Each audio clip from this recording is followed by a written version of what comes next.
এবছর সজনে ডাঁটা পাড়ার জন্য ডাল কেটে ফেলতে হচ্ছে, কারণ সজনে গাছ এত লম্বা হয়ে গেছে যে নিচ থেকে তো পাড়াই যায় না, টুল দিয়ে লাঠি করেও পাড়া যায় না। তাই টুল দিয়ে উঠে গাছের ডাল কেটে নেওয়া হয়েছে এবং গাছের ডাল থেকে ডাঁটিগুলো ছাড়িয়ে নিচ্ছি আমরা সবাই মিলে।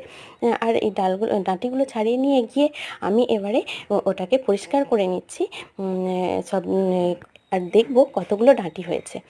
যাই ডাঁটি হোক, দেখি পরিষ্কার করছি আর দেখব যে গাছের ডালগুলো কি করা যায়।